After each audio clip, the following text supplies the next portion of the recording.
الحمد لله وحده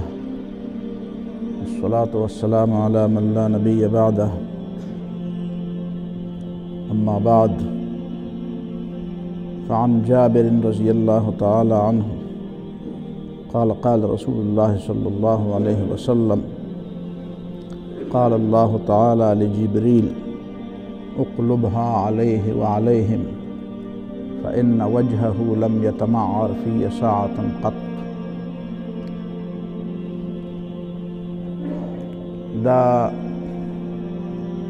یو حدیث یو ټوکړه ما ولوسته. دا امام طبرانی یو مشهور محدث دی او داغه د احادیث ډېر کتابونه دي. معاجم په نوم باندې داغه د حدیثو کتابونه دي. نو دا حدیث په المعجم الاوسط کې هغه ذکر کړی دی. المعجم الاوسط للطبرانی. رسول الله صلی الله علیه وسلم د تیر زمانه یو واقعه بیان کړی ده چې الله تعالی جبرئیل علیه السلام راولېږو او ورته وی چې ان اقلب مدینه کذا و کذا، فلان کی ښارونه روان کا، فلان کی ښارونه وران کا. نو جبرئیل علیه السلام راغی چې وی قتل نو پاغه یو ښار کې یو عبادت گزارو، یو داسې نیک او صالح سړی و چې جبرئیل علیه السلام داغه په باره کې الله تعالی ته وایي چې لم یعصک طرفة عین. الله پاک دلته خو داسې یو کس دی چې د سترګې د رپ مرم ستا عصیان او نافرمانی نه کوي، ګناه نه کوي. مونږ او تاسو کې به داسې څوک چې مونږ انسانان دغه په باره کې دا ګواهي ورکو چې دی د الله تعالی د سترګې د رپ امر مخالفت هم نه کوي. انسانان، ملائک خو پرېږده، د هغه کس په باره کې جبرئیل علیه السلام ګواهي ورکړه چې ده لم یعصک طرفة عین، ده د سترګې د رپ عمر دومره ساتم ستا نافرماني نه ده کړې، ګناه نه ده کړې. نو الله تعالی ته خو د مخکې نه علم او د جبرئیل علیه السلام په دې خبره ورته یو بله جمله وویله. مخکې ورته ویلي دا کلي واړوه په دې خلکو، دا کړي پې الټه کا، پاسترې که پې. اوس یې ورته یو بله جمله وویله، یو بله خبره ورته په بل انداز کې وکړه. وی اقلبها علیه وعلیهم، وی په دې م واړوه او په دې خلکو یې م واړوه، په دې م الټه کا. د ده نوم یې پکې ورته مخکې واغوست، په دې م الټه کا او په دې نور خلکو یې م الټه کا. فإن وجهه لم يتمعر في ساعة قط. جبرئیل علیه السلام خو دا وی چې ګناه نه ده کړې. الله تعالی ورته وی چې د ده په دې مخ باندې او د ده په دې تندي باندې د دې خلکو د ګناهونو په وجه څه کوتم نه دی راغلی. د ده په دې مخ باندې څه د ناګوارۍ او د ناپسندیدګۍ او د ناخوښۍ څه نښه هم نه ده راغلی. ده صرف د ځان د بچ کولو کوشش کوي. دی وایي زه ټیک یم او خلک ګناهونه کوي.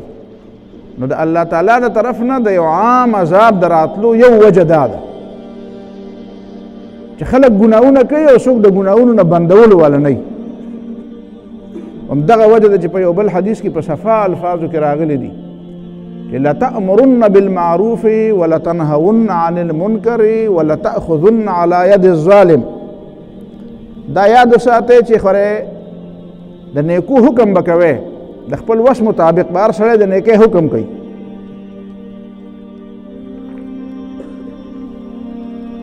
پلار به بچي ته حکم کوي، خاوند به ښځې ته حکم کوي، استاد به شاګرد ته حکم کوي، مشر به کشر ته حکم کوي. څوک د چا ذمہوار دی، څوک د چا مشر دی، هغه به خپلو کشرانو ته حکم کوي. ولتنهون عن المنکر، او صرف د نیکۍ په حکم کار نه کېږي، د بدۍ نه به هم بندوئ، د بدۍ نه به هم بندوئ. ولتأخذن يد الظالم على يد الظالم، او خامخا به ظالم لاس نیسئ، وسم کېږي نو ظالم به د لاس نه نیسئ چې نه مه کوه، صرف په خبره نه، د هغه لاس به نیسئ، د هغه په مخکې به رکاوټ پیدا کوئ، د هغه په لاره کې به ودرېږئ، هغه ته به رانېغېږئ. او لیوشکن الله ان یعمکم بعقاب منه، یا به الله تعالی په تاسو باندې عام عذاب را لېږي. قرآن کې الله تعالی فرمایي واتقوا فتنة لا تصیبن الذین ظلموا منکم خاصه، د هغې عام عذاب نه ویرېږئ چې یوازې ظالمان پکې نه تباه کېږي، بلکې هغه څوک به هم پکې تباه کېږي چې ظالمان ګوري او د هغې د لاس نیولو څوک نه وي. د الله تعالی عذابونه دا د دنیا عذابونه دي، دا عام هم راځي او خاص هم راځي. په یو خاص سړي باندې هم عذاب راځي چې هغه کله هغه کرښې ټولې پار کړي، کوم حدود چې الله تعالی دته کومې کرښې راښکلي نو صبر ورته کوي، نو چې هغه ټولې کرښې دی پار کړي، بلکل د هغې ټولو کرښو نه تېر شي، نو بیا د الله تعالی د عذاب کوړه پرې را ثابته شي. دا قارون چې و، د قارون په باره کې سورت قصص کې په د اخرنیو رکوګانو کې الله تعالی واقعات بیان کړي دي. اخرنی رکوع نه مخکې، اخرنی رکوع کې بیا تبصره ده، قرآن څنګه تبصره کوي؟ اخرنی رکوع نه مخکې رکوع کې وایي ان قارون کان من قوم موسی، دا قارون چې و دا د موسی علیه السلام په قوم کې و. خلک وایي د موسی علیه السلام د تره زوی و. فبغى علیهم، نو د دې موسی علیه السلام د بني اسرائیلو خلاف بغاوت یې وکړو، لاړو فلور کراسنګ یې وکړو، د فرعون سره ملاو شو. و خو د بني اسرائیلو نه، خو د خپل مال او دولت د بچاو دپاره لاړو د فرعونیانو سره ملاو شو. وآتیناه من الکنوز، او دله موږ دونه خزانې ورکړې وې چې ما ان مفاتحه لتنوء بالعصبة اولي القوة، چې د هغې هغه چابیانې یا هغه خزانې به په یو لوی جماعت باندې هم ګرانې وي. ممکنه ده په هغه زمانه کې د چابیانو بیا تصور او یا هغه خزانې دومره وي چې چا ډېرو خلکو نه شي اوچتولی. اذ قال له قومه لا تفرح، قوم ورته وی ګوره قوم کې کمال و که نه، د قوم کې دا کمال و. یو طرف ته خو موږ د هغوی خرابۍ هم بیانوو، قرآن د هغوی دا خوبۍ هم بیانوي چې کله ده بلکل دا حدود کراس کړو او تر دې چې د بني اسرائیلو په ځای باندې لاړ او د فرعونیانو سره ملاو شو، نو قوم ورته وی چې لا تفرح، مستی مه کوه ډېره زیاته. د دې فرح دوه ترجمې دي. فرح خوشحالۍ ته هم وایي، خوشحالۍ ته وایي. هسې خوشحالي خو څه ګناه نه ده، په سړي باندې ښادي راشي، واده یې زوی وشي، بل څه خوشحالي ورته میلاو شي، ښه غوندې جاب ورته میلاو شي، ښه کاروبار ورته میلاو شي، ښه کور ورته میلاو شي. څه خوشحالي په دنیا کې چاته میلاو شي، صحت ورته میلاو شي، اپریشن یې کامیاب شي، څه خوشحالي خو راځي سړي ته، نو سړی خوشحالېږي. او په دې خوشحالۍ کې بیا ځینې داسې خوشحاله شي چې بیا بلکل د جامو نه بار ته وځي، بیا مست شي. نو د دې لا تفرح معنا دا ده چې ډېره مستی مه کوه، ډېر د جامو نه بار ته مه وځه، ډېر زیات الوځه مه، ځکه چې ان الله لا يحب الفرحین، د الله تعالی مست خلک نه خوښ. قرآن بل ځای کې وایي حتی اذا فرحوا بما اوتوا. ګوره د قرآن مجید انداز داسې دی، دا خبره یاده ساتئ چې کوم ځای کې زه خبره پرېږدم دا یاده ساتئ بیا، ځکه زه د هرې خبرې پوره جوانب تا ته وایم. د الله تعالی د عذاب د ورکولو بل ځای کې یو طریقه وایي چې مونږ خلکو باندې مشکلات او مصیبتونه راولو. د سورت انعام کې په دې ډېر ښه تفصیلي بحث کړی دی چې لعلهم یضرعون، خلکو باندې مشکلات راولو، تکلیفونه پرې راولو. په دې تکلیفونو کې د دې دپاره په دې تکلیفونو او په دې مصیبتونو کې اخته کړو چې دې عجزي وکړي. ما ته عجزي خوښه ده. الله تعالی وایي د رب په مخ کې عجزي پکار ده. رب په عجزۍ خوشحالېږي، په توبه، په استغفار، په سجده، په توبه، په معافۍ غوښتو، په بندګۍ، په عجزۍ، په دې باندې الله تعالی خوشحالېږي. دا ځینې څیزونه موږ له راکړي بغیر زموږ د غوښتو نه، خو دا ځینې څیزونه ورته پته ده چې زموږ ضرورت دی، خو داسې راله بغیر غوښتو نه راکوي. وایي چې ته ما ته عجزي وکړه چې زما خوښ شي، عجزي مې خوښه ده. دا تا د دې دپاره پرېښودی چې ته ما ته بار بار دا لاسونه اوچتوه، په دا سر په سجده ږده، دا زړه ما ته را متوجه کوه، په دې زما خوښېږي. داسې نه چې زه د دې نه بغیر نشم درکولی. خو د الله تعالی شان خو ډېر لوی دی که نه، د الله تعالی شان ډېر لوی دی. نو الله تعالی وایي چې دا بنده ما سره تړلی، دا د دې بنده خیر دی، د بنده په دې کې خیر دی چې دی ما ته متوجه مسلسل، زه ورته یاد یم. نو دی په په دې عجزه کې الله تعالی یاد نه کړي. نو فلما نسوا ما ذکروا به، چې نصیحتونه ورته کېږي او دې د نصیحت پروا نه ساتي، نو فتحنا علیهم ابواب کل شیء، بیا په موږ د رزق دروازې کلاو کړو، د مستۍ د خوشحالۍ د دې دروازې، د دولت دروازې ورته بیا کلاو کړو. نو بعد بیا ډېر زیات نو دی په دې دولت او په دې چې مخکې غم او مصیبت او تکلیف لیدلی، بده ورځې لیدلي، نیستي لیدلي، او بیا وروسته پرې د خوشحالۍ را وخت راشي، نو فرحو بما اوتو، نو بعد بیا چې ورته څه میلاو شي، نو بعد بیا د په جامو کې نه ځایږي، نه بیا مس شي، بیا الوځي، بیا تکبر کوي، بیا نشه کوي، بیا غرور کوي، بیا فخر کوي، بیا ترې زړې ورځې یېري، بیا زوړه ماضي ته بیا یېری چې زه داسې مومه، څوک ورته ور یادوي نو بیا ورباندې بد لګي، بیا هغه دشمني، څوک ورته نصیحت کوي بیا هغه دشمني. واذا قیل له اتق الله اخذته العزة بالاثم، چې څوک ورته وایي د خدای نه ویرېږه داسې مه کوه، نو په ده کې غیرت را پیدا شي، او هغه غیرت دی په ګناه اماده کي، جاهلي غیرت پکې را پیدا شي چې ته زما مخې ته راځې، ته زما مقابله کې، ته ما ته نصیحت کې، نصیحت پې بد لګي بیا. نو حتی اذا فرحو بما اوتو، چې دوی ته څه میلاوي په هغې باندې دوی خوشحاله شي، مست شي پې، مستي شروع کړي، نو اخذناهم بغتة، بیا موږ اچانک ونیسو، موږ پې ناڅاپه عذاب راول، نو فاذا هم مبلسون، نو بیا د هر خیر نه ناامیدی، بس بیا په دې پوهېږي چې بس تباهیه ورځ رالی. او قرآن بیا څه وایي فقطع دابر القوم الذین ظلموا، بیا د ظالمانو جرړې کټ شي. نو الله تعالی په خپله وایي والحمد لله رب العالمین، شکر دی الله له، شکر دی، د خدای حمد ووایې. دې کې تفسیرونو لیکلي دي چې دا ایذان بوجوب الحمد عند هلکة الظالمین، چې ظالمان د خدای دشمنان د دنیا نه ختمیږي که نه، نو الحمدلله پې وایه. زمونږ د عامو خلکو دا رواج دی چې هر څوک چې مري که نه، که ټرمپ مړ شم دی به وایي انا لله و انا الیه راجعون. لکه انا لله خو خلک په غم کې وایي، نو ته پې خفه شوې، د خدای یو دشمن د دنیا نه لاړ. قرآن وایي فقطع دابر القوم الذین ظلموا، چې د ظالمانو جرړې کټ شوې، نو وایه چې والحمد لله رب العالمین، د خدای حمد وایه. تا ته مې خبره په دې کې کوله چې فرحو، د غریبۍ نه پس پې مالداري راشي، د بدې ورځې نه پس پې خوشحالي راشي، نو مست شي، نو مستی مه کوه. چې بدې ورځې در باندې رالې نو صبر کوه، چې ښې ورځې در باندې رالې نو شکر ادا کړه، خپله زړه زمانه یاده کړه، خپله زور زما. بیا هغه خلک وګوره چې کوم ستا ته چې څنګه مخکې وې چې داسې څنګه وو، د هغې مدد وکړه، د هغې په کار راشه، هغې له لاس ورکړه، هغې راوچت کړه، هغې ځان سره میلاو کړه، هغې ته بد مه ګوره، هغې ته سپک مه ګوره. دا قرآن مجید دا وینا کوي چې د عذاب د راتلو طریقې داسي. بل ځای کې قرآن مجید فرمایي حتی اذا اخذت الارض زخرفها، دا انفرادیم او اجتماعیم، اجتماعي ته ورڅنګه چلی.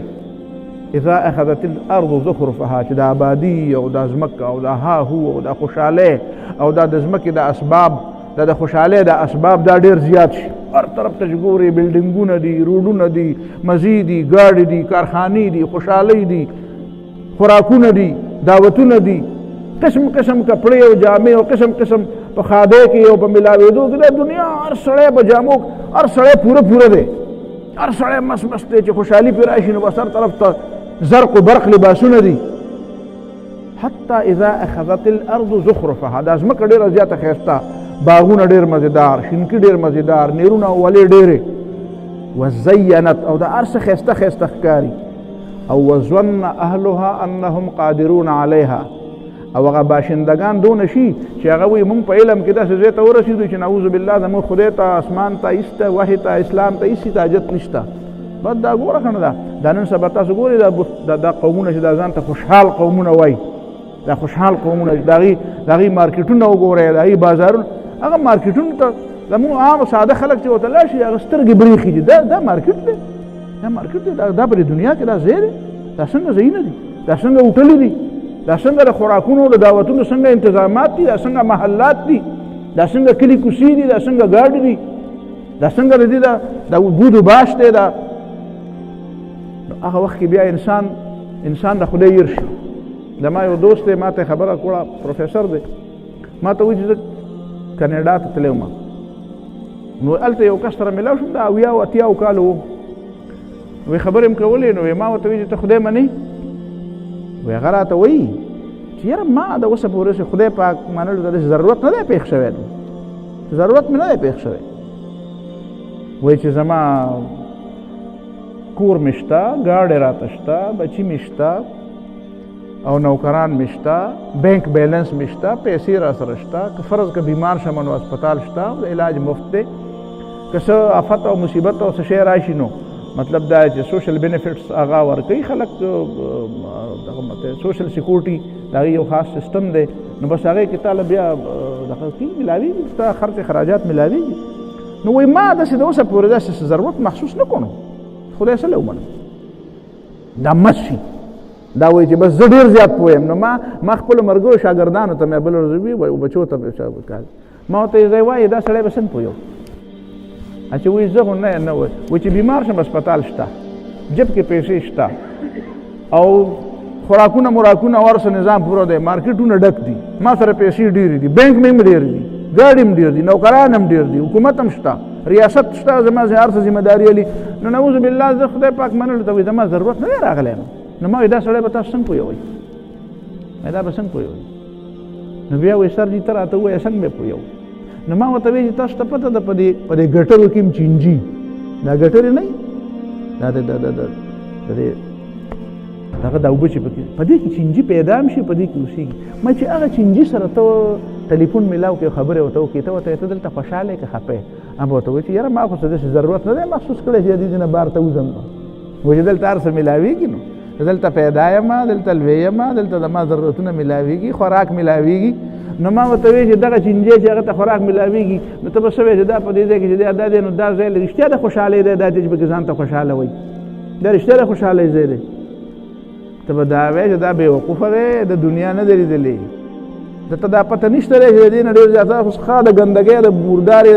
د بویونو څښا ځای دی خو ته په دې نه پوهېږې چې دا څښا ځای دی تا پاک ځای لیدلی نه دی ته په دې ګنده دی که ځکه خوشحاله یې ته پاک ځای نه خبر نه ته پاک ځای وینه بیا ما ته ووایې چې ته به دلته څنګه خوشحاله یې تا خوشحالي لیدلې نه ده تا ازادي لیدلې نه ده تا صفایي لیدلې نه ده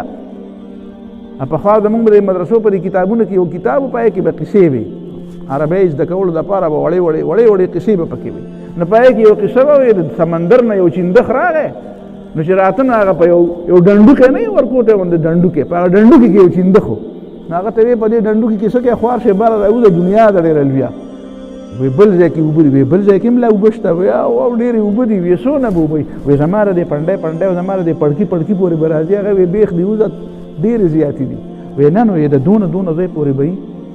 وی بیا به یې زما د زنګونه پورې به هغه به غرق نه شوي ډېرې زیاتې اوبه دي لویه دنیا هغې زه مړه ستا مازغه خراب او پاګل دونه اوبه کوم دي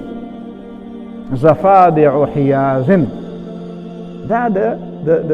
د ډنډوکو چندخان نو مې دا سړی د ډنډوکي چندخ دی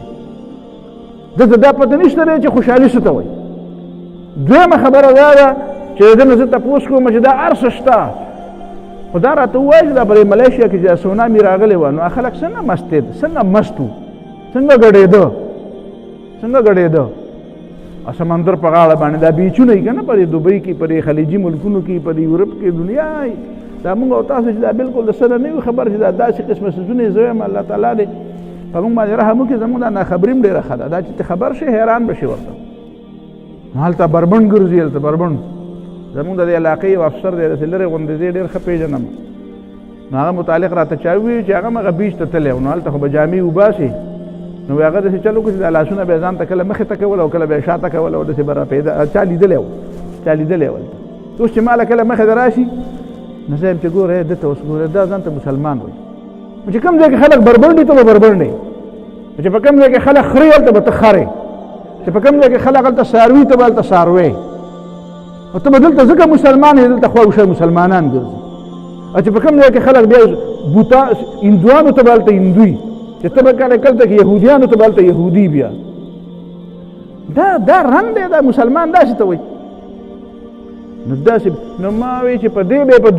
په دویمه نقطې په دې به پوه کړم چې دا راته ووایي چې ته بلکل داسې خوشحاله او داسې دا خرتیزې وی او تاویږي او شراب دې کتلي او ګډېږي نو دا راته ووایي چې سونامي راشي نو بیا به د حکومت بچ کړي بیا به د خپل فوج بچ کړي، بیا به د بینک بیلنس بچ کړي. او د دې څه ضمانت دی ماله چې د سونامي به نه راځي په تا باندې؟ د دې څه ضمانت دی زلزله به نه راځي؟ د دې څه ضمانت دی اسمان نه به اور نه راځي؟ د دې څه ضمانت دی؟ او چې مرګ راشي او د مرګ نه بعد بیا څنګه تېري نو بیا به دې څنګه څوک بچ کړي؟ دی یار د مرګ نه پس بیا کته کېږي. یو کس ما سره دا ما غالبا خبره کړې وه، غټ افسر دی، د چا په ذریعې راته وي چې یاره جي دا تاسو چې راته وایئ چې نیکي ده او جنت دی او دوزخ دی، نو چې هسې مې ځان دلته په دې سجدو م ستړی کړو، زکاتونه مې م ورکړو، روجې مې ونیولې، روجې او حجونو له م لاړم او خرچې مې م ورکړې او د ارام او حلاله نه مې او چې رښتیا په دې قبر ته لاړ شو ویس هم نه نه پکې نکیر منکر او نه پکې تپوس او نه پکې من ربک او ما دینک، نو هسې به په تشو کې لاړ شو، څه فایده به شو؟ نو هغه ته ما یې ده ته ووایه چې دا راته ووایه چې د اسلام په دې کارونو کې داسې کار کم یو دی چې په دنیا کې تا دپاره هغه مصیبت دی او فایده نه ده. په د اسلام په دې کارونو کې راته کار وښایه. مونځ څه شی دی؟ مونځ نه خبرې، مونځ څه دی؟ صفایي ده، عاجزي ده، د وخت پابندي ده، نظم و ضبط دی، صفایي اطاعت دی، اجتماعیت دی، ډسپلن دی، خاموشي ده. خبره باندې ته پوه شوې؟ په دې کې د دې ژوند دپاره د نقصان شی کم یو دی. ته پکې ما ته په دې مونځ کې د نقصان هغه خبره راوښیه. روژه ده، روژه کې نقصان کم دی. اوس خو ډاکټرانو یو ډاکټر په دې کې عالمي انعام اخیستی دی، انعام یې پرې اخیستی دی. وایي ما معلومات کړي، په دې خبره کې مې معلومات وکړو چې یاره د کینسر دپاره پریکاشن، یعنې د مخکې نه به ته ځان څنګه بچ کړې چې کینسر تا ته سره ونه شي. یاره جي په کال کې به 15 ورځې 13 ورځې داسې چلو کې چې یو 10 ګنټې به ځان بالکل وږی کړي. په کال کې به یو ځل 15 ورځې 13 ورځې ځان وږی کړي. نو د الله تعالی چې دا زمانه دا روژه فرض کړې داسې شی دی، تا ته پته هم نشته چې تا ته د دې څومره فایدې دي. زکات ډېر نقصاني شی دی. زکات نو د سود اخیستل ډېر ښه شی دی چې چا له بغیر د سود نه پیسې نه ورکوي او هر چا دښمن یې دا هغه روان دی، دا هغه د پیسه ټک بچی نه دی. دا ته وګوره ورته د چا ښېګړه پرې نه کړي، دومره لکونه کورونه ورسره دي او چا له 2 روپۍ نشي ورکولی. او زکات چې کوم سړی په علاقه کې د زکات او د غریب خیال ساتي، نو هغه ځای کې به جګړې وي، بیا ستا د مال حفاظت به ته نه کوې، هغه غریب به ستا د مال حفاظت کوي، هغه غریب به تا ته دعاګانې کوي. که هغه غریب ستا خلاف چا راپاس هغه به ورته وایي چې نه نه او زه خو د هغه ټیک ده مالدار دی، خدای ورله ډېره ورکړې ده، خو زمونږ هم د هغه په مال کې حصه شته، زمونږ هم تپوس کوي، مونږ ته هم د انسانانو په نظر ګوري. نو ته ما ته ووایه چې د اسلام په دې کارونو کې غلط دي څه، ښه ته دا بل کار وکړې،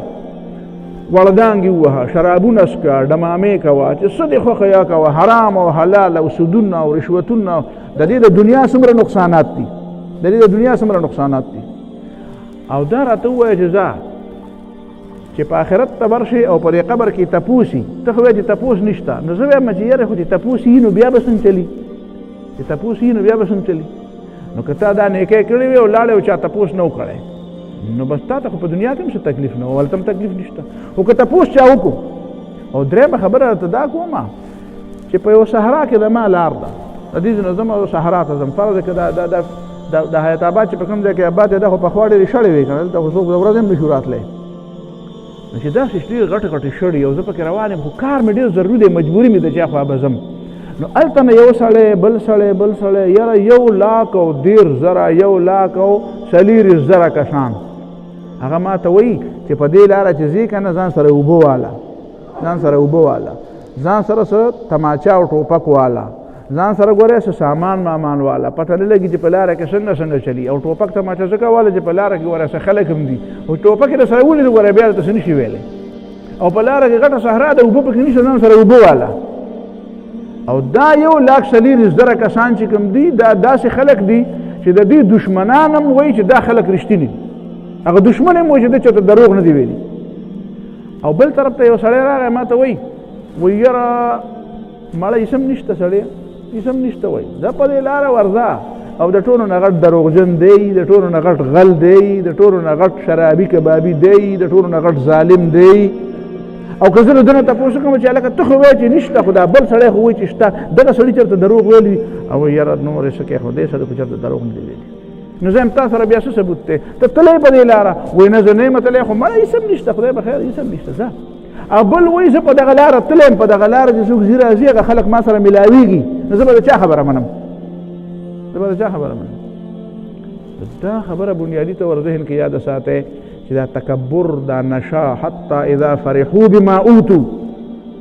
نو د قوم د بني اسرائیل د قوم دغه ته وی د قارون ته وی لا تفرح وی مستی ډېره مه کوه مستی ډېره مه کوه ان الله لا يحب الفرحین د الله تعالی مس خلق نه خوښ د الله تعالی عاجز خلق خوښي هغه خلق خوښي چې د انسانانو سره د عاجزۍ او د تواضع غوندې سلوک کوي او د خدای په مخ کې خو خود عاجزي کوي نو د باغی خبره باندې غوږ مونږ غواړو نو څه چلو شو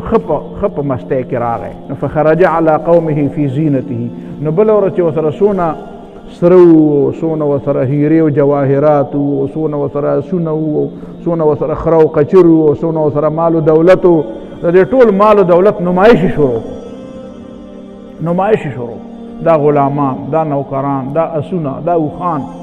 او په دې باندې دا مالونه او دا ارشې په وربار کړه او دا زرق و برق شیزونه او دا چې د خلکو په مخ کې تېرېدل دا خلک ورته چې تماشه کوي که نه نو خلک دوه قسمه شو قرآن بیا وایي فخرج على قومه في زینته قوم ته راووتو او چې څومره د ده نه زیات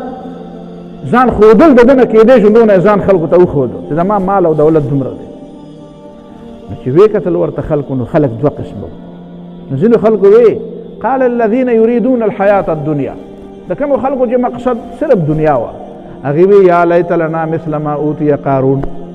یاره چې دونه خو مونږ ته میلاو وی لکه د قارون ته چې میلاو ده ځکه انه لذو حظ عظیم د لوی برخې خاوند دی خدای پې غټ فضل کړی دا خلکو ته د خدای فضل وایي تاسو ته ما یو ځل دا مقصد مخکې کړی وه شیخ عبدالعزیز محمد السلمان یو عالم دی په سعودي کې وفات شوی دی کتابونه ډېر د واعظ او نصیحت ښه کتابونه لیکلي دواء القلوب او اغتنام الایام الخالیه نو دې دواړو کتابونو کې یو قصه لیکلې ده وایي قصه لیکلې ده وایي دا سړی یو ښه سړی داسې په لاره روان و یو بل کسې ولید داسې د تندی را ګور کړی و ولې ناست هغه ورته وایي چې کاکا ولې څه چل دی خیر خدای هغه خیر وایي ته داسې ولې خفه ناست یې وایي بس ناست نه نه وایي څه مسله ده وی نه نه ته زما څه مدد مه کوه زه بل سړی وی څوک یې وی زه هغه ابلیس یم ابلیس نه د ځان یې سړی جوړ کړ نو وی ته خفه ولې ناست تا خو دا تندی داسې راګور کړی دی لکه ته به وایې چې بس ډېر زیات د دنیا خو ستا ټوله ملګرتیا کوي او خلک د خبرې مني خدای او رسول نه مني او تا مني مسلمانان هم په تا پسې روان دي نو ته خفه ولې هغه وایي چې یاره نور خو خوشحاله یم خو نن سبا یو بله قصه شوې ده وی په هغې خفه یم وی په څه خبره خفه یې وی چې د غلطو لارې ورته ټولې وښیم د مال د ګټلو د ټولو نه زیاتې د رضالت د سود د غلا د رشوتونو دا ټوله کوبکو ورته زه وښیم او په دې طریقه باندې ښه ډېره پیسه راجمع کړي نو چې پیسه راجمع کړي نو چې کور جوړ کړي نو د پاسه پې ولیکي چې هذا من فضل ربي دا خو په ما باندې د رب فضل دی نو وایي خفه په دې ما چې چلونه ورته ما ښودلي او دی وایي دا د رب فضل دی نو زما نوم پې نه لیکي نو ما په هغه خپل کتاب کې ولیکل چې پکار ده چې ده پکې ویلي وی چې داسې پکې لیکلي وی چې هذا من عمل الشیطان د ځینو خلکو له پې داسې لیکل پکار دي چې دا من فضل ربي نه دی هذا من عمل الشیطان دا شیطاني کار او شیطان راته نو شیطان وی په دې وجه خفه دا هغه یو تشبیه خبره کړې نو دا سړی راووتو فی زینتي نو کومو خلکو چې مطلب دنیا و هغه وی یاره بس دی که دا د خدای فضل دی پې ته وګوره ورته که نه ته وګوره نو هغې وی یا لیت لنا مثل ما اوتي قارون انه لذو حظ عظیم د دې په مقابله کې نور خلق وقال الذين اوتوا العلم چا سره چې علم اوس ګوره پته ولګي د علم سړي ته کومه لار ښایي علم سړي ته څه لار ښایي هغې ورته وی ویلکم خوار نشو ثواب الله خیر لمن آمن وعمل صالحا الله چې تله څه درکړي د ایمان او د عمل صالح په نتیجه کې چې د ایمان خیال هم پکې وساتئ او د عمل صالح خیال هم پکې وساتئ او د هغې په نتیجه کې چې تا ته څه میلاو شي خیر دا دله ډېر ښه دي ثواب الله خیر لمن آمن وعمل صالحا ولا یلقاها الا الصابرون خو دې ته لږ صبر غواړي دې ته لږ صبر غواړي زه یو مسله باندې به ډېره موده نه پوهېدم او بیا الله تعالی په دې پوه کړم یو مسله مخې له راله بس پوه شم په تا پې م پوهېږم ما به دا وی چې اسلام خو مونږ ته دا وایي چې که څوک په حرامه ګټي که څوک په حلاله ګټي د حرامې د ګټې په نتیجه کې رزق نه زیاتېږي ګوره دا یو نقطه کې د چا په ذهن کې راغله بس دا مسلې ډېره اسانېږي خو په دا نقطه د چا په ذهن کې راځي نه خلک جلدبازي ولې کوي وایي که صبر مې وکړو وایي بیا به دا پیسې لاس ته رانشي دغه شی خو بیا ختم شو بیا وایي چې که دا حرامې ته ورته حرامې وې خو زما خو ضرورت دی او که دا مې ونه ګټلې نو بیا به پته نه لګي چې حلالې لاس ته راځي که به نه راځي حال دا دی چې که ته جلدبازي وکړې او د حرام او د حلالو فرق پرېږدې تا ته به هغه مره ملاوېږي چې کومه تا ته په حلاله طریقه ملاوېده خو تا جلدبازي وکړه بس صرف فرق به صرف دا راشي تا جلدبازي وکړه د حلالو په ځای د حرامو واغسته او د صبر په ځای د بې صبري وکړه خو شی تا ته هم هغه مره ملاوېږي چې کوم شی تا ته په قسمت کې الله تعالی لیکلی و دې په وجه زیاتېږي نه د جلدبازۍ په وجه نه زیاتېږي د حرام ګټلو په وجه زیاتېږي نه زما مخې له یو عالم یو مثال لیکلی و هغه مثال په کتاب کې مې ولوسته عالم مثال لیکلی یو سړی دی هغه سره بوج څه بوج ورسره چې په خپله نه شي اوچتولی بوج یې وه یا بل څه سره لکه نن سبا ده واړه درته ووایي چې لکه وړو بوجۍ راوړه ته وایې یاره زما خو په ملا کې تکلیف دی د وړو بوجۍ نه شم وړی نو څوک به مزدور وګورم چې راله یو شي نو ده ورته ووایي چې یاره دا مزدور سړی راغی یاره مزدوري کې وایي او مزدوري کوم دا بوجۍ زمونږ کور ته ورسوه دا کور کوم ځای کې دی زما کور دي په هغه فیز 1 کې دی په فیز 2 کې دی ښه دي دا هلته ورسوه اوس ده ورسره پیسې توی نه کړې پیسې ورسره توی نه کړې چې پیسې به څومره در کوم خو د دې سړي په خپل ذهن کې دا دی چې یاره 5 روپۍ به ورکړم نو 5 روپۍ به وله ورکړم غریب سړی دی به دا 5 روپۍ اوس دا سړی خو یا بوډا دی یا ګوډ دی یا تیز نشي تللی نو دی په قلاره روان دی او هغه ته یې لار ښودلې ده چې دا بوجۍ هغه فلانکي کلي ته ورسوه هغه سړی مخکې روان دی تیز روان دی شاته هم پکې ګوري سړی غیب دی او په قلار روان دی ده چې سوچ وکړو چې مړه په خلاصه لګی که څه پکې خو دا بوجۍ ده په چا به یې خرڅه کړه لاره کې د ده کور ته نږدې چې دی کوم ځای کې اوسېږي هغه ځای کور ته هغه سړی ورسېدو ابوجۍ هلته ورسوله بلکل د ده کور ته ورسېده او هلته یو سړی ورته ویل لکه د بوجۍ کې څه دي وایي څه دي پکې خو هر څه چې دي په زوړه به یي خو څه دي خو اخلي هغه به یې اوله مې په څه ویلې بیا په 5 روپۍ واله 5 روپۍ وله ورکړې او سړی بس یې جا بوجا دوی خپلې کړې دوی پردی کړې او لاړو تښتېد دغه په خپل خیال کې چل وکړو 5 روپۍ ده به دا خیال چې ماله به 15 راکوي که به نه راکوي 5 روپۍ یې وګټلې په حلال یې وګټلې که په حرام یې وګټلې جلدبازي وکړه که صبر یې وکړو دغه دی چې سړی ورپسې راورسېد چې سړی ورپسې راورسېدو بوجۍ هلته پرته ده سړی ورته ولاړ دی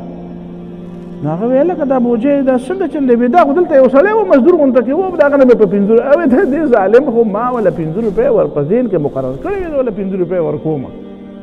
ځکه چې ما له مزدوري وکړو دا 5 روپۍ باندې ما په خپل ذهن کې فیصله کړې وه زه 5 روپۍ ورکوم نو هغه په ما باندې په 5 روپۍ راخرڅ کړه دا 5 روپۍ ته واله د ده د جیب نه 5 روپۍ لاړې د ده کور ته بوجۍ هم لاړه هغه بوجۍ هم یوړه 5 روپۍ هم ورته میلاو شوې ستړی هم شو حلال یې ورته میلاو شي که حرام یې میلاو شي او په دې منډه په دې بې صبرۍ او په دې عملو او په دې د خدای په دې یېرولو زیاتې شوې نه دي زیاتې شوې طریقه انسان پوهېږي نه والله یعلم وانتم لا تعلمون په دې عقیده وساته چې الله پوهېږي ته نه پوهېږي الله پوهېږي ته نه پوهېږي او که ته دا وایې نه زه د خدای نه ښه پوهېږم نعوذ بالله زه د خدای نه ډېر رحمان او رحیم یم زه په ځان رحمان نوم یې ښودل د ځان دپاره ګناه ده کفر دی چې څوک ځان ته رحمان وایي یا خو نه پوهېږي نو ځان ته رحمان بابا ځان ته ویلی الله دې معاف کړي هغه به په ذهن کې ستاویل والله اعلم هم ډېر ښه سړی و خبره پوه شوې خو نور چې څوک دغه څه تعبیر به ورته چا ویلی و هر چا چې ورته ویلی والله تعالی عالم په دې نه پوهېږم خو زه ورته دعا کولی شم چې الله دې وبخي ځکه چې سړی خو ډېر پاک سړی و خو دا ترېنه غلطي شوې وه نو الله تعالی وایي زه رحمان هم یم رحیم هم خپل تعارف په دې طریقه کوي نو آیا بنده رحمان دی یا زه په ځان باندې خفه کېږم زه او زمونږ د خلکو طریقه څه ده یاره جي ما له خو خدای روزي را کړې ده خو د دې بچو ډېر غم را سره دی نو څه مطلب دی چې خدای زما روزي رسان خدای خو د دې بچو به مې نعوذ بالله یا به نه زه د بچو له ډېر زیات یاره نور څه نشته خو د بچو له ډېر زیات په غم کې یم چې دا بچي به مې د ما نه پس څه خوري ښه لکه مطلب دا چې خدای پاک خو تا دپاره خو رحمان دی خو نعوذ بالله ستا د بچو دپاره رحمان نه دا بچي تا پیدا کړي که دا خدای پیدا کړي دی وایي چې نه زه خدای پیدا کړی یم او دا بچي مې ما پیدا کړي ته خدای پیدا کړی نو تا له خدای روزي درکوي خو دا بچي خو ما پیدا کړي نو دوی له به که ما وله ور نه کړي نو خدای خو یې وله نو بیا نه ورکوي نه نو دا خو دا عقیده وساته که نه په خدای باندې چې خدای مهربانه دی که نه په خدای عقیده وساته کنه چې خدای رحمان دی کنه په خدای عقیده وساته چې پوهیږي او ته نه پوهیږي کنه نو دې ته نه دی ویلي چې اوس ګلاس په لاس داسې کېده نن به یو حدیث ولوستو د حضرت عمر رضی الله تعالی عنه بابا یعنی حدیث په معنا د خبر د حضرت عمر قول دی حضرت عمر رضی الله تعالی عنه خلکو ته وایي او خپل گورنر ته لیکل کوي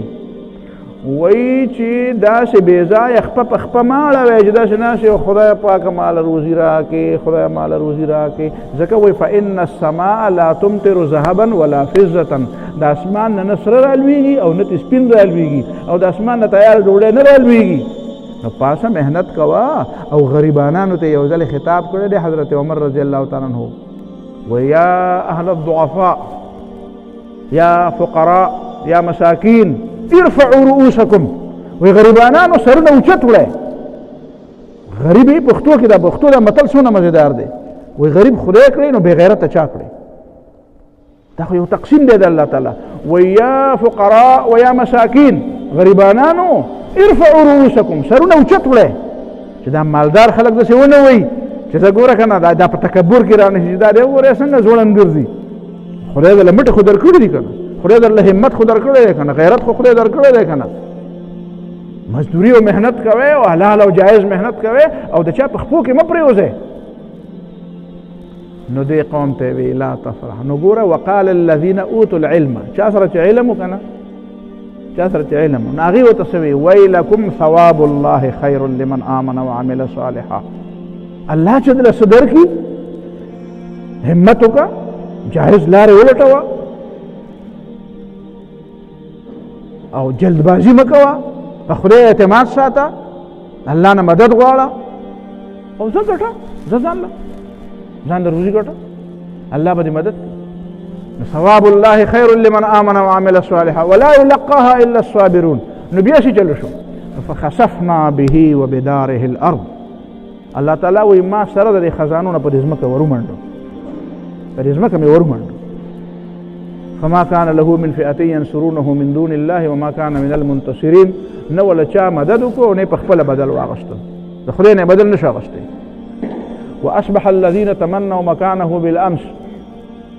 اوس ګوره چې خلکو ته پته وي او هو هغه قارون خو په ځمکه ډوب شو نو چا پرون ویلیو چې غټ د برخې خاوند دی او یا لیت لنا مثل ما اوتی قارون یرا ارمان دی چې د قارون امر د مو سره به نو هغې څه وی واصبح الذين تمنوا مكانه بالامس چې پرونه وی چې خدای د قارون امرم وی نو هغې څه وی یقولون وی یو بل ته وی او وی كأن الله يبسط الرزق لمن يشاء ويقدر وردا الله تعالی چې دا تقسیم کړی دی کنه چې چاله ډیره فراخ ور کړی دا او چاله تنگ ور کړی دا په دې تقسیم الله تعالی پوهیږي ګوره یو تقسیم هغه دی چې الله تعالی کړی یو تقسیم هغه دی چې زمونږ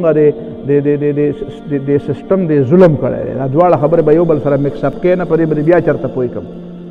یو هغه سیستم دی چې الله تعالی مقرر کړی دی چاله صلاحیت ډیر ور کړی او چاله کم ور کړی یو هغه سیستم دی چې هغه د دنیا د دولت دا چې کوم پرې باندې ناست دا خزانو والا دي که نه او دا دوی چې کومې پالیسۍ دي د دې په نتیجه کې چې کوم شی راځي یا جدا شی دی دا دواړه څیزونه ځینې خلک مکس اپ کړي نو بیا د چا جواب هم نشي کولی او خبره به هم ګډوډه شي په دې به زه بله ورځ بحث وکړم ته انشاءالله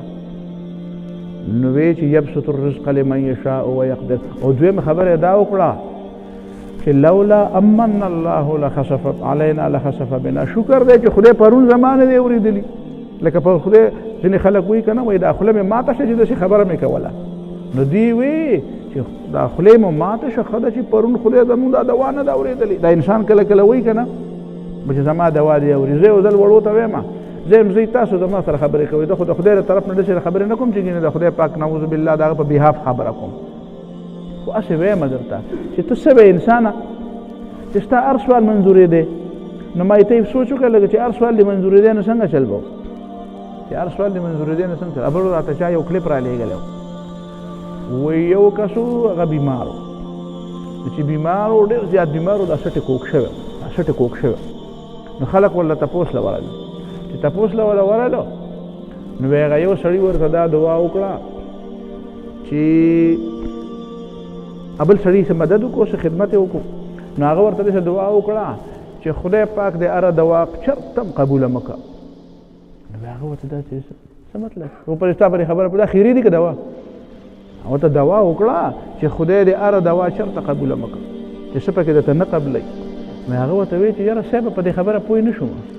وی هغه وایي چې پوه پرې نه شوې داسې چل شو چې ما د چا سره یو نیکي کړې وه هغه راته وایي چې یو دوا راته وکړه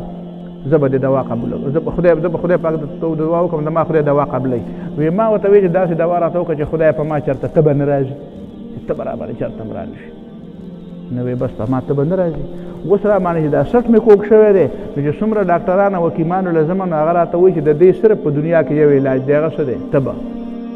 که تبه د باندې راغله خو سټ به دې نیغ شي او که تبه دې مثلا نو بس کوږ سټ به ګرځي نو وی زه اوس وایم چې خدای پاکه چې چاته دوا کوم نو زه وایم چې داسې دوا ورته کوم چې خدای دې ټولې دواګانې قبولې مه کړه څه قبولې کړه او څه قبولې مه کړه په خبره تاسو پوهېږئ دا الله تعالی ته پرېږده دوا کول زما کار دی ما ته وی دوا کوه خو د خدای نه اختیار ماله چې خدای زه به یې کوم خو ته به یې قبلیم ګورئ نو بیا قبلول خو د خدای پاک کار دی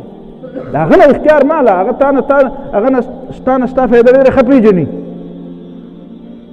هغه په بندګانو باندې د بندګانو ډېر زیات مهربانه دی نو د خدای نه اختیار ماله خپل کار ته کوه ستا ډیوټي دا دی دوا کوه اوس قبلول د الله تعالی کار دی اوس کله یې قبلوي څنګه یې قبلوي د قبلولو څه شکل دی دا اختیار د خدای پاک نه ماله د خدای په کارونو کې کار مه لره نو دا دویمه خبره نو دوی به وایي چې شکر دی خدایه چې پرون زمونږ دوا نه وه قبوله شوې کني څنګه چل به وی بیا خو له خسفه بنا خو مونږ به هم په دې ځمکه کې ورمنډو چې پرون زما سره دومره وی خو زه به هم دونه مس وی که نه زه دونه مس وی خو نن بیا زه هم په دې ځمکه ورمنډلی وی که نه اوس دې نه پته لګي مطلب یې دا دی چې شی خو غواړي خو د هغه شي بیا څه نتایج مې بیا هغې ته هم ټینګېږه دی وایي چې نه دې خبرې ته خو ټینګ یم چې دا یورپیان څنګه چل کړي دا یورپیان دا ودونه ولې نه کوي دا وایي چې ودونه وکړم خو بس بیا خو به پسې بچو ته ټینګېدلي او بیا به هغه ونګه م اورېدلي او بیا به هغه دا نن ناجوړه دی او نن دا دی او د خوبه وي وباسملم او دا دی او په پو پورې مې نښتی دی او بار ته مې بوځه او دا چل راله وکړه او دا دې ته څوک لرې کوه په دې دندو باندې څوک نو هغه ودونه نه کوي نو د ودونه نو اسلام درته دا وایي چې یوې خبرې ته خوشحالېږي که نه د واده ته ډېر زیات خوشحالېږي نو هغه وروسته هغه مولي صاحب ویل چې نکاح تړلې وه نو بیا ورته ښځې ویې ورشه دا راوړه او دا راوړه په مولي صاحب پسې راغی ورته وایي چې راشه مولي صاحب خو اوس دا غواړي ولې نکاح چې تا ماله تړلی وایي په دې کې دا اوسه نو هغه ورته وایي چې ګوره چې دا وي نو دا به ورسره وي دا چې تا وایي چې ما قبوله کړه نو بیا به دا ټول ورسره راله دا ټول ورسره پکې راله ته ته ګورې نه دنیا چې دا په ځان یې خولې راوسي دا څنګه دا خو قبوله کړې نه په نتیجه کې داسې ګرځي که نه نو ګوره اسلام درته دا مخکې هم درته دا لفظ ما ویلی چې ان مع العسر یسرا اسلام وایي چې اساني غواړې نو سختې ته به ټینګېږې داسې قسمه څیزونه چې اساني نه غواړم او سختې ته نه ټینګېږم او اساني غواړم دې معنا دا دی ستا ارام وتړل شوی دی سختې ته نه ټینګېږې مشکل نه برداشت کې او مزې غواړې دې معنا دا دی چې ستا ارام ورته زړه شوی دی به ته حلالو ته نه ټینګېږې نو دوی هم داسې وکړه نو مطلب دا بیا یو درېیمه خبره پکې ته بله کوم هغه دا ده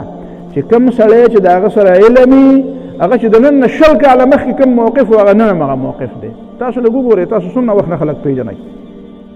علم دې ته وایي چې د هغې سره موقف بدلېږي نه او بې علمي دې ته وایي دنیا پرستي دې ته وایي ماده پرستي دې ته وایي چې پرون یوه خبره کوله او نن بله کوي پرون وی خدای دونه راکړه لکه د قارون بشه او نو شکر دی خدای پاکه چې نه دې دا راکړی بس دا فرق دی د علم او د بې علمۍ کوم سړی چې علم والا او د قرآن او د سنت د علم دغه فرق قرآن او سنت علم دې ته وایي د الله د وحي علم دې ته وایي چې هغه به سړی بالکل لکه ومثل كلمة طيبة ألم تر كيف ضرب الله مثلا كلمة طيبة كشجرة طيبة أصلها ثابت وفرعها في السماء دا غي جوړ کړه کې دی او څنګه په اسمان کې دی دا وړه لو که جمع دی بهار هو کې خزان لا اله الا الله دا بدلیږي نه او مثل كلمة خبيثة خبيثه و نه څنګه اني دا مې چبوټه كشجرة خبيثة دا غړو په ځمکه کې خپې نه خو د بل چا خپل خوراک لري نو ګوره د وحي په بنیاد د علم په بنیاد هغه سړي په علم اعتماد وکړه چې هغه بدلیږي نه رنگونه لکه د ګرګټ په شان نه باندې د کربوړي په شان ته دا علم دی چې که خوشحالي راځي که خفګان راځي که د دنیا صورتحال بدلیږي هغه به ورته وایي چې زه خو هغه رڼا یم ما پرون هم دغه خبره کړې وه اوس هم کوم 20 کاله مخکې مې هم کړې وه اوس هم کوم او دا بل به بدلیږي را بدلیږي آخري خبره دا کوم تاسو ته پته په دې مکه معظمه نه برته تکلیفونه راغلي کني چې ته وخه په دې مکه معظمه د الله تعالی په ټوله دنیا کې ټولو نه خسته خار دی د ټولو نه رڼا خار دی د ټولو نه ډیر زیات مقدس خار دی د ټولو نه ډیر زیات قدیم خار دی ان اول بیت وضع للناس حکمرانان څنګه یې بل ور ممبر ته خبره کړې و اوس بیا راته وایم چې په دې مکه معظمه باندې داسې یو دغه راغلی یو مسله چې دا مولا خان نه دی مولا خان تور غونې مولا خان راغلی بې شمېره په کروڑونو یربونو تاویږي د خلکو پرې جامو پورن یو بل جامو نه خلک ترې کوي په دې دیوالونو هم ګرځي په دې ځمکه هم ګرځي یو ځای هم ګرځي بل ځای هم ګرځي د جومات ته فوشا ګرځي نو حکمرانان سوي یار سړي خو سپری پې وکړې بس لرې کړې که نه لرې کړې ختم یې کړې بس راغونډې کړې خو د تاسو سره صفایي انتظام نشته څه او چې کوم خلک عقل لري نو هغه وایي چې ښه دا څه اشاره ده دا څه شی دی دا حکمرانان څه کوي دا قوم څه کوي دا مشران څه کوي نو اسې ویم چې هلته حکمرانان دا وایي او دا ترې نه ير دي دا د قوم د تباهۍ چې کله وخت راشي که نه د قوم د تباهۍ نو د هغې په دماغو باندې داسې ساینسدانان مسلط شي چې د الله تعالی د عذاب هم ورته مادي توجیحات شروع کړي د الله تعالی د عذاب ورله څه شروع کړي یاره جي دا زلزله راغله دا د ځمکې پلیټونه خوځېدل دا پلیټونه د پکې پلار جوړ کړي وو چې دا به داسې خوځېږي او بیا به نه خوځېږي دا ستا پلار جوړ کړي وو نیکه دې جوړ کړي وو پکې که تا جوړ کړي وو داسې نه وایي دا پلیټونه پکې چا جوړ کړي دا جي دا هلته کې دا تندر ځکه راپرېوتو که نه چې دا مختلف قسمه هلته خو اجرام فلکي دی و د یو بل سره ټچ دا اجرام فلکي هم ستا نیکه جوړ کړي وو او بیا ټچ کړي مغه وو نو په دې عقیده نه دی چې دا خدای جوړ کړي وو خدای راچټ یاره جي دا خو داسې چل شو ته وایې دا د خدای قهر دی ته وایې دا د خدای غضب دی نو مې دا سړی چې بل سړی ولګېد او ډزه مړې کړو نو ستا څه عقیده ده چې مړ کول او ژوندي کول خدای کوي که دا خلک یې کوي نو چې خدای کوي نو ته د عدالت کې دا ووایې دا خو خدای مړ کړی دی ما خو نه دی مړ کړی ما خو صرف ډز کړی دی نو بیا د جج نظام خلاص کړه که نه دا په قرآن کې لیکلي دي چې مړ کول او ژوندي کول خدای پاک کوي نه به دې په دې پرېږدي نو دی بیا داسې قسمه خلک د خلکو په دماغو مسلط شي بیا ورته نه په دې پروا مه ساتئ زما د خبرې مطلب دا دی چې توبو الی الله توبة نصوحا د الله نه معافي وغواړئ وما کان الله معذبهم وهم یستغفرون الله تعالی هغه چاله عذاب نه ورکوي چې څوک استغفار کوي لوی نه لوی ګناهګار یي که نه د مکې د مشرکینو نه غټ ګناهګاران نور څوک نه وو خو د هغې په باره کې هم الله تعالی وی چې استغفار کوي او ما نه بخښنه غواړي زه ول عذاب نه ورکوم نو د الله تعالی نه استغفار غواړئ بخښنه غواړئ توبې وباسئ ما ته داسې ښکاري والله تعالی عالم چې دا مسلې ګورې بل طرف ته روانې دي څه شی به کېږي څه چل به کېږي نو قبل د دې نه چې بیا وایه چې چا راته څه نه دي ویلي نو راځئ چې بس استغفار هم کوو د الله نه معافي هم غواړو توبې هم وباسو که د چا را باندې څه حق چې هغه هم ورکوو که چا سره هم څه ظلم زیاتی کړی چې هغه هم معاف کړو او راځئ چې بس د خپل آخرت او د خپل خدای د رضا کولو کوشش وکړو دا دنیا ګورې دا داسې شوې ده که نه داسې روانه ده چې دا به یو ګړز کوي دا خبره داسې ګړز ته روانه ده او دا ګړز به څنګه کېږي چا به د چا نمبر مخکې ده او د چا نمبر فإن للذین ظلموا ذنوبا مثل ذنوب اصحابهم الله تعالی وایي ظالمانو کوم قسمونه دي د دې نمبرې دي ذنوبا الله تعالی د بوکي مثال وی بوکه ده لکه کوی ته په قطار خلک ولاړ دي نو بس یو نمبر دی بوکه راوباسي بیا به پسې د بل نمبر یا به بوکه راوباسي بیا به د بل نمبر نو یو به د یو ځای لوښی ډک شي بل به د بل لوښی ډک شي د چا لوښی مخکې ډکېږي د چا هغه وروسته ډکېږي دا به خدای ته پته وي خو دا دنیا ټوله چې ته ورته ګلوبل ویلج دی په دې ټوله دنیا یو مصیبت را روان دی او څه نښې نښانې داسې ښکارېږي لهذا د الله تعالی نه معافي غوښتل پکار دي اقول قولي هذا واستغفر الله لي ولكم ولسائر المسلمين فاستغفروه انه هو الغفور